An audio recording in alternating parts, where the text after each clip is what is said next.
Welcome to a half hour of Mind Webs. Short stories from the worlds of speculative fiction.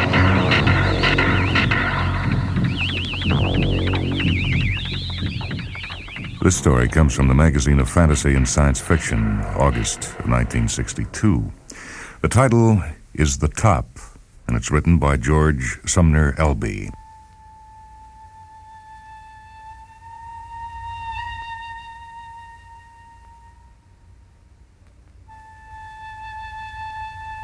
"9:07 a.m. to Jonathan Gerber from L. Lester Leith," read the pale green memorandum slip on the desk. "Kindly save your day for me. Attached is an elevator pass for your permanent possession. Suggest you visit 13th floor this morning, but no higher. LLL." So, after all these years, said Jonathan to himself as he drew the pass, the first he had ever actually touched from its glassine envelope. It was, of course, a miniature pyramid. One metal surface bore the firm name, Allied, the other a photo engraving of his, Jonathan's own head and shoulders. Now, when or where he had been photographed, he had no idea. Recently it must have been, for he was wearing a tie he had just bought. Evidently, the company police had caught him with a fast lens as he entered or left the building. "Miss Kindhands," he spoke to his secretary over the intercom, "cancel my appointments. Mr. Leith wants me to stand by."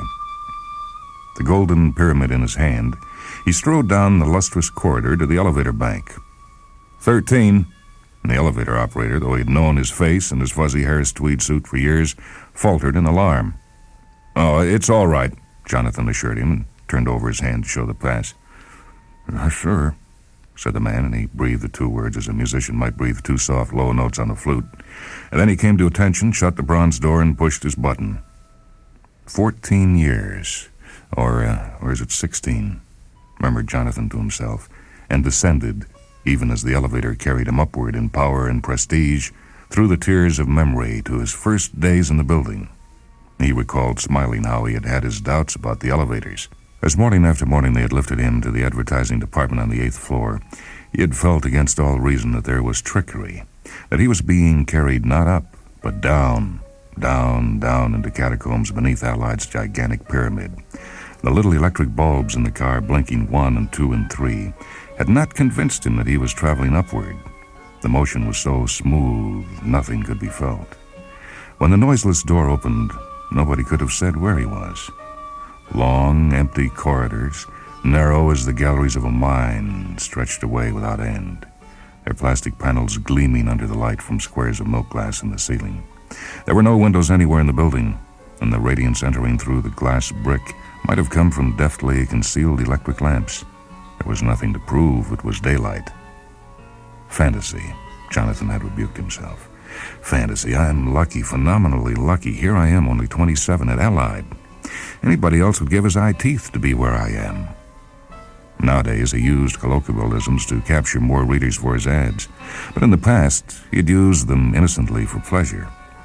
He had been a copywriter in a New York advertising agency when one afternoon, the firm's senior partners had called him in and told him that the almost legendary firm in Minnesota wanted to hire him.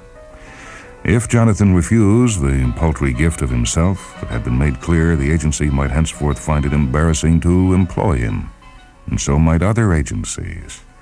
So, feeling like an Aztec youth chosen for the stone altar, honored but doubtful, he had taken the train for Minnesota, finding chocolates and crimson roses in the stateroom. Oh, there had been qualms, nor had his first impression of L. Lester Leith been reassuring. Leith's soundproof office, with its pale gray paint and pale gray furniture, its glass brick glowing with a dim light that might be sunshine and might not, had been rather like a bank of fog. And it had been difficult to tell where the fog left off and Leith himself began. His face was the color of mist. His hair might have been aluminum on which moisture had condensed. His white fingers had moved across his desk like small wraiths, while his voice had the soft, mournful boom of a deep-toned steamer whistle heard across miles of veiled sea.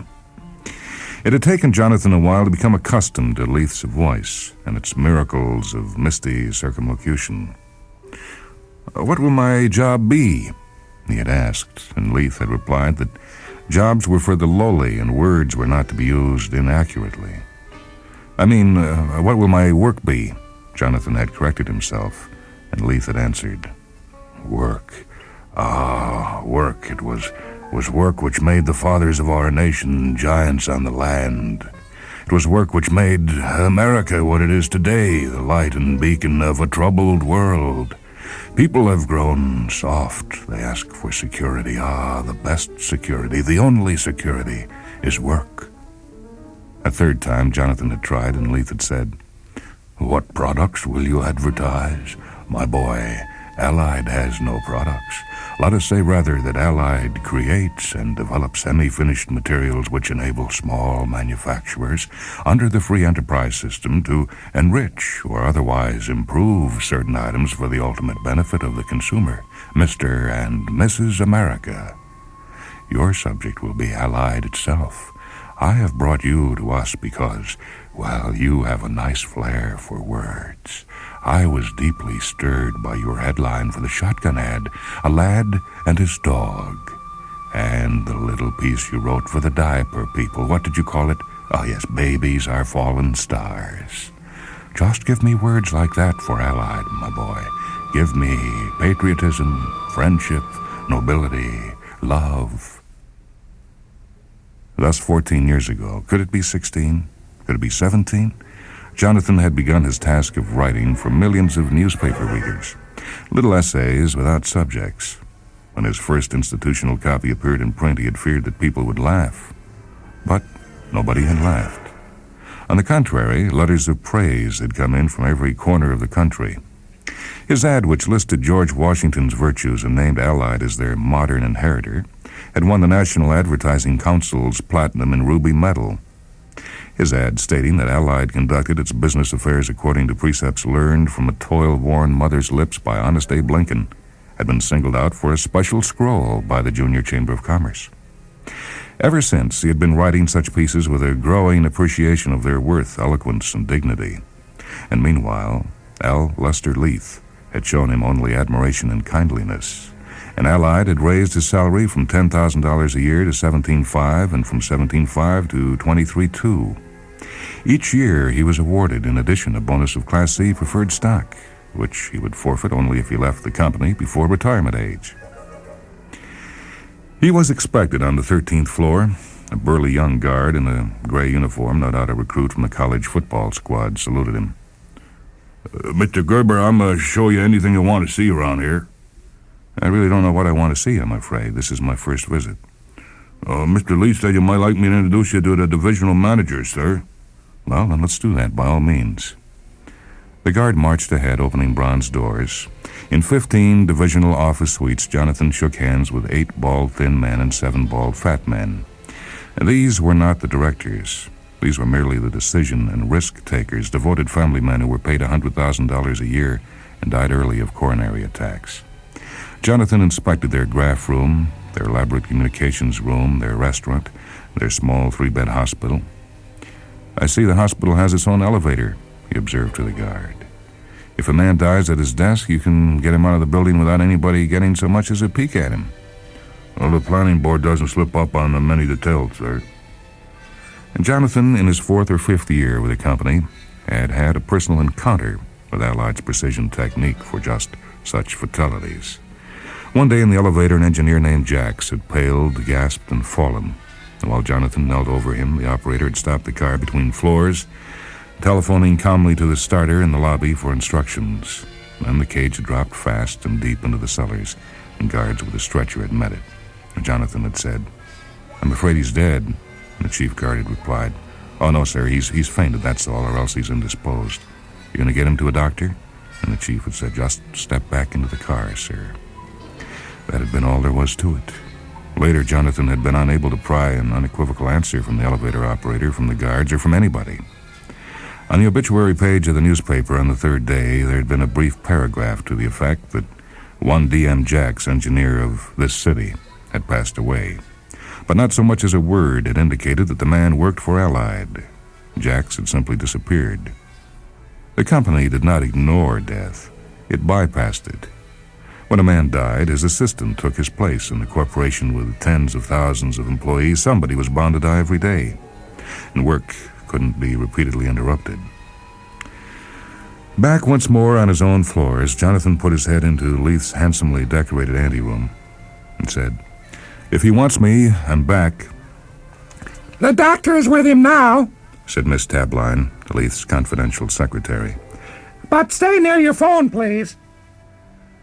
At his desk, with nothing to do but wait and stare at the reader acceptance graphs on the wall, Jonathan asked himself what could be in the wind. Leith was anything but impulsive. The permanent pass, the visit to 13 were in themselves a promotion. Nothing lay above 13 but 14, since nobody at all was permitted to go up to 15, where the president's suite filled the pyramid's tip. Was he, Jonathan wondered, actually to join the planning board? He could rise no higher in the advertising department without taking Leith's own job. Well, he would have the answer soon enough, he told himself, whatever it might be. And with a shrug, he took the pass from his pocket, scrutinized his likeness on it, and laughed. Gone. Gone were the waxen curls of youth. In reminiscent, sentimental mood, he tried to recall how he had looked at 27, and he couldn't manage it. "But I do remember," he said to himself with a smile, "I do remember that I was skeptical. Oh, was I skeptical." He had, he remembered, in his suspicion of the elevators, actually paced off the corridors to make sure the lower floors of the pyramid were broader than the upper. In fact, he had done worse than that. He had played truant from his desk to explore the cellars, finding, of course, nothing evil, finding nothing at all. Then, Jonathan recalled, smiling, having learned what he could about the building, he had tried to discover what Allied's products were.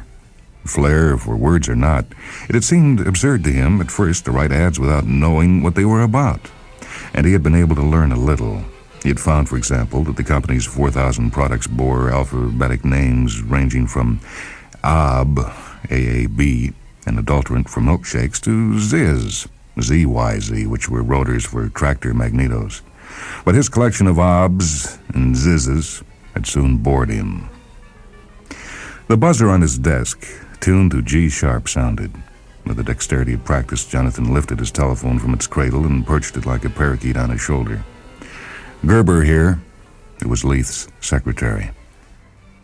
The doctor is still with him. His ulcers must be unusually bad this morning, or maybe he's been hearing the ticking again. But I have some instructions for you. Kindly have your lunch, make a tour of 14 at 1 o'clock, and report back here at 2. What's cooking, Miss Tabline?" Jonathan asked her. The secretaries regarded slang as evidence of democracy and passed the word around that you were adorable if you used it. A girl worked away her fingernails in her youth for a boss who was sufficiently adorable. I don't know. It must be important, though, a major project. I eat my lunch at 12 with the junior executive group, you know. The directors don't go out to lunch till 1:15. If I go up to 14 while they're out, the place will be deserted. What does he want me to do up there, do you know, Miss Tabline? Just look around, I guess. I wish I was going with you, Mr. Gerber. Promise me one thing, though. Promise me when you get back, you'll tell me if Mr. Waffen really has a gold-plated toilet seat. Yes, I will, promised Jonathan, but he knew he wouldn't tell. He ate lunch with two of his assistants, younger men still in their indoctrination period. The Grapevine Telegraph, he discovered to his amusement, had already tapped out the news of his golden pass. The boys showed him scrubbed, bright, eager faces, and they writhed each time he opened his mouth, out of respect. Shortly after 1, he rode up to 14 in the elevator. It was noticeably smaller than 13. Evidently, the step back was sharper than it appeared from the street. Another guard, saluting, informed him that there were 8 directors' offices and a conference room, and that he was free to go anywhere he liked. And the guard said, "They're worth seeing, sir." And they were. Several offices had barber chairs, gigantic television receivers, and bars stocked with private blends. One had a cigar humidor the size of a bank vault. One a target range for air pistols. And one a Finnish sauna bath. The most interesting was a room which duplicated the afterdeck of a cabin cruiser, complete with angling chair and a rack for rods and reels. Not an assistant, not a secretary was to be seen. Not a memorandum desecrated the rich, polished wood of the vast desks. "Tell me," Jonathan said to the guard, "how often do these planning board men come in?" And the guard had replied, Well, they're here for the annual meeting, sir. Otherwise, they come in only when Mr. Satterthwaite sends for them, I guess. Anscombe Ludlow Satterthwaite II was Allied's president, who had his suite in the point of the pyramid, and a man who was photographed, growing no older in the photographs from year to year, but he was never seen. Do any of them live in Minnesota? Forgive my curiosity, this is my first visit. Well, sir, you're forgetting they all have planes and pilots nowadays. Like Mr. Eppinger, he's got 400,000 acres in Louisiana he keeps for the shrimping, so he lives there. And Mr. Latchwell owns an island off the coast of Mexico. He's got a castle and a little army. That's why he wears his red and blue uniforms and his leather boots with the stars on them. Yeah, I've seen Mr. Latchwell on the elevators, of course. Jonathan, at one time or another, had glimpsed most of the portly, imposing directors. There was one, undoubtedly the fisherman, who wore white canvas trousers and a white cap with a green celluloid bill. Another went bare-toed in rawhide sandals for his health. There was method behind their little eccentricities, of course. They put them on as a demonstration of equality, as wise old Leith had patiently explained to him more than once. Thanking the guard, Jonathan went down again. "It's 1:55, he said, putting his bald head into Leith's anteroom. Miss Tabline, peering over her glasses, said, Oh, come in and wait here. Oh, tell me, you must tell me. Is it really? Our directors work much too hard, Miss Tabline, for any such nonsense, but, of course I understand you were just having a little fun. Oh, I did so want to know. Was Miss Tabline's loyalty questionable? She might just possibly, said Jonathan to himself, prove to be a dangerous fellow worker. He read Dear Folks, the Allied house organ, until the signal lamp flashed and Miss Tabline said he might go in. Good news or bad, and he scarcely saw how it could be bad. He would have it now. Good afternoon, my son, said L. Lester Leith. His face was as white as a sheet of the yaga the company manufactured as an intermediate for the dentifrice industry, and smudged with shadow. One corner of his mouth sagged. His left eye was an owl's, the pupil enormous and fierce. Jonathan was shocked and said, Lester, you're ill. I'm not ill. I'm dying. I'll die at my desk this afternoon, probably within the next 5 or 10 minutes. Well, let me drive you home.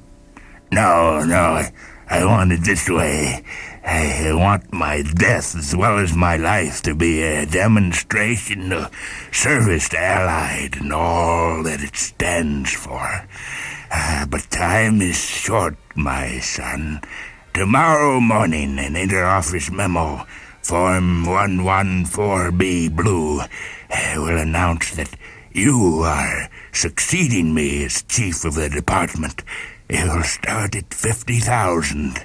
Your stock bonus will be comparable. Well, thank you, Lester. Your first act of office, Jonathan, I hope will be to hire an assistant who blazes with our sacred fire. I suggest that you do what I did. Comb the agencies for a young Jonathan Gerber and train him as for 21 years I have trained you. It was a gray afternoon. No sunlight at all was filtering through the glass brick. The room, it seemed to Jonathan, was crowded with bars of fog lying one on top of another like 2x12 stacked in a lumber yard. In dimness, in shimmer and shadow, L. Lester Leith's face came and went, an image floating free in space, bobbling lazily like a barrel on a foggy sea. It's been such a joy to serve Allied that I haven't counted the years, said Jonathan. He had learned well.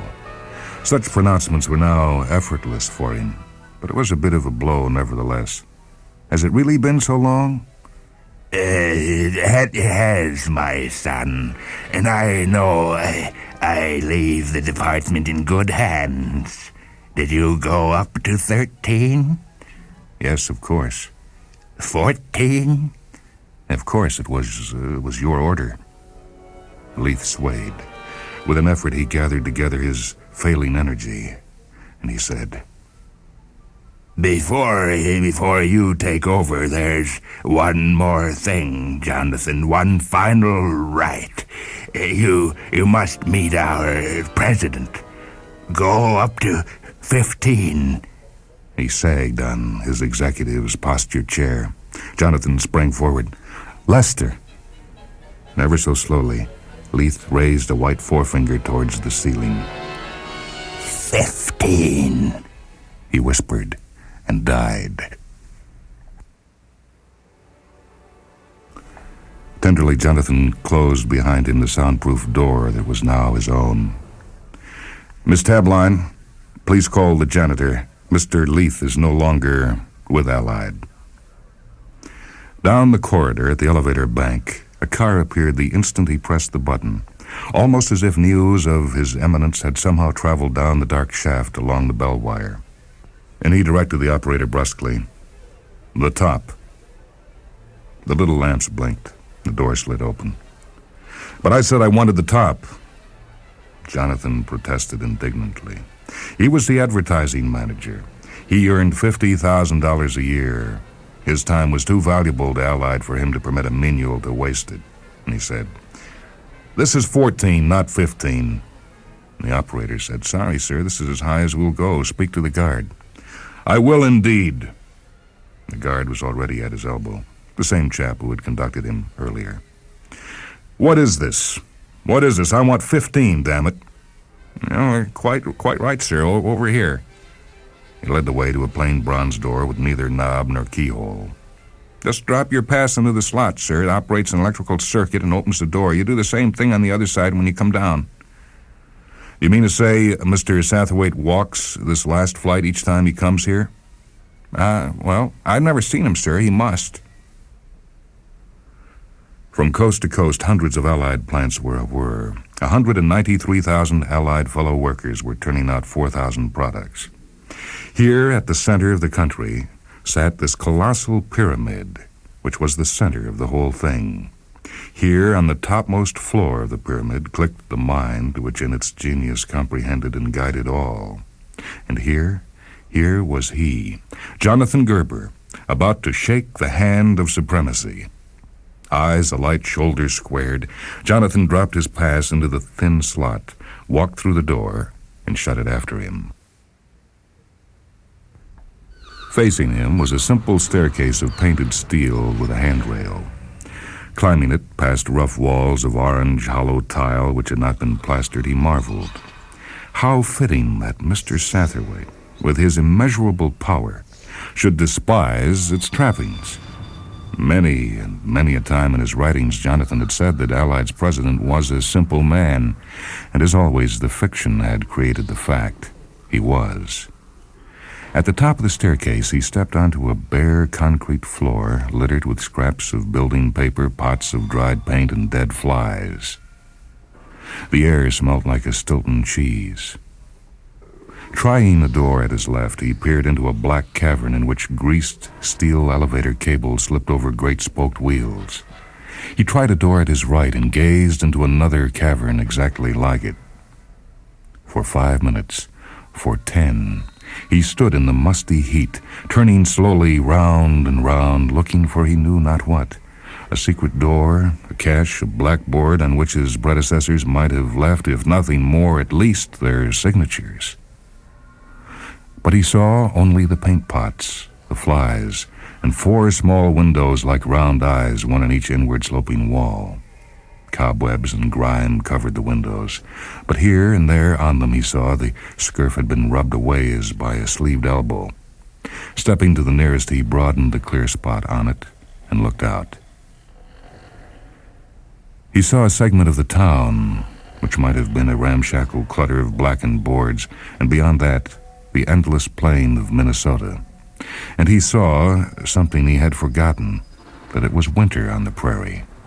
Dry snow driven by the wind smoked over farmhouses and fences. Where the land could be seen at all, it was blue with cold, and more snow was coming, and more cold. For it was true that summer was a vacation, an interlude. Winter was the reality, a constant companion. Winter lay ever a few miles to the north, waiting to reclaim its property. Blue lay the earth veined with white like the deep sea, and the veins were ice. Jonathan murmured and shivered. So cold, so cold. And slapping the dust from his warm, fuzzy tweed suit, he summoned his raiment for his face, awe and dedication in the proper proportions, and tramped down the staircase, his heels ringing on the painted steel, bits of plaster gritty as sand beneath his sole. His hand all the way cherished the safety rail. He warned himself cautiously. This would be no time to slip and fall. No, I mustn't slip now.